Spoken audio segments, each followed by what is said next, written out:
এই নেন ভাইয়া। জয়নাল ভাই, রুটি কলা খায়া যান।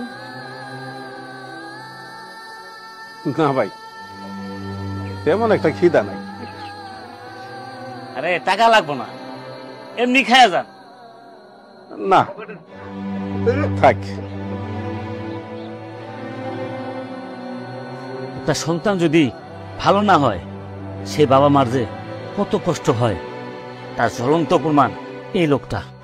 যেমন এই লোকের একটা মাত্র পোলা, যখন যা জিদ ধরে তাই কিনে দিত। আচ্ছা আচ্ছা, তার বাবার তো কিনে দেওয়ার কোনো সামর্থ্য নাই। সে বাজার থেকে বিষ কিনে নিয়েছে, ভাই কিনে না দিলে বিষ খেয়ে মারা যাবো। খুব সাংঘাতিক ব্যাপার। এই দোকানটা এই জয়নাল ভাই ছিল, এই দোকানটা আমার কাছে বিক্রি করছে এই ছেলের কারণে। ওনার ছেলে এখন কোথায় আছেন? ওই আর থাকবো, অত নদীর পরেই আছে। ঠিক আছে, আচ্ছা ঠিক আছে ভাই। আচ্ছা আপনি টাকাটা রাখেন। হ্যালো, আপনার নাম কি অন্তর? হ্যাঁ আমি অন্তর। আপনি? আমাকে আপনি চিনবেন না, হয়তো চিনতে পারেন, তবে আপনার সাথে একটা কেনা বেচার লেনদেন করতে আসছি। আমার সাথে? কিন্তু আমি তো কোনো ব্যবসা করি না ভাই। আমি জানি আপনি কোনো ব্যবসা করেন না, তবে আপনার জীবনে সবচেয়ে মূল্যবান একটা জিনিস আমি ক্রয় করতে আসছি। সবচেয়ে মূল্যবান জিনিস ক্রয় করতে আসছেন আমার কাছে? কি ভাই, কি এমন জিনিস? যেমন এখানে 5 লক্ষ টাকা আছে, এই 5 লক্ষ টাকার বিনিময়ে আপনার বাবাকে আমার কাছে বিক্রি করবেন আপনি। আপনি কি আমার সাথে মজা নিচ্ছেন? না, আমি কোনো মজা করছি না। ভাই যা বলবেন একটু বুঝে শুনে কথা বলেন। এই কথার মানে কি ভাই?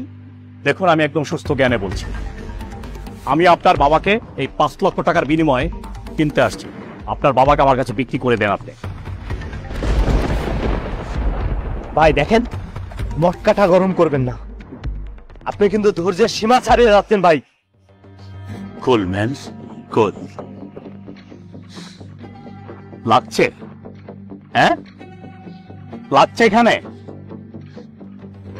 তাহলে শোনেন, আপনার বাবাকে আপনি বহুদিন আগেই বিক্রি করে ফেলছেন। মানে? বাবার কি খোঁজ খবর রাখা হয়? বাবা কেমন আছে, কি সুখে আছে? কি হয়েছে আমার বাবার? নিজের চোখে দেখে আসছি, নিজের চোখে। আপনার বাবা পেটের ক্ষুধায় দোকানে ঢুকে 1 গ্লাস পানি খেয়ে বের হয়ে আসছে। তার পকেটে টাকা নাই যে সে একটা রুটি কিনে খাবে, একটা কলা কিনে খাবে। আপনার প্রত্যেকটা বায়না পূরণ করছে, প্রত্যেকটা চাওয়া পূরণ করছে, আর নিজে না খেয়ে দিন কাটাচ্ছে, রাস্তা রাস্তায় ঘুরে বেড়াচ্ছে। খুব কষ্ট হয়, খুব কষ্ট হয় ভাই, যখন দেখি এই সন্তানরা এরকম বাবার প্রতি অমানবিক আচরণ করে। খুব কষ্ট হয়। একটা বাবা একটা সন্তানের জন্য কি পরিমাণে কষ্ট করে সেটা এখন বুঝবেন না তো। যখন বাবা হবেন তখন এটা অনুভব করতে পারবেন। আমিও একজন বাপের সন্তান, এখনো সময় আছে, বোঝার চেষ্টা করেন। বাবা মাকে ভালোবাসতে শিখেন।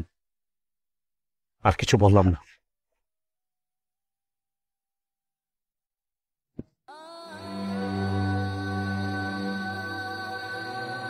বাবা, বাবা, বাবা আমার ভুল হয়ে গেছে বাবা, আমাকে তুমি ক্ষমা করে দাও বাবা।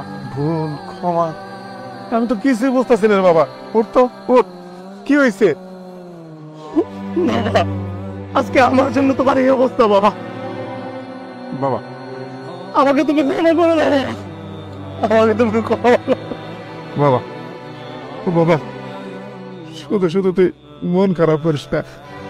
কোনো বাবা মা কোনো সন্তানের উপরে কখনো রাগ করে থাকবার পারে না রে বাবা।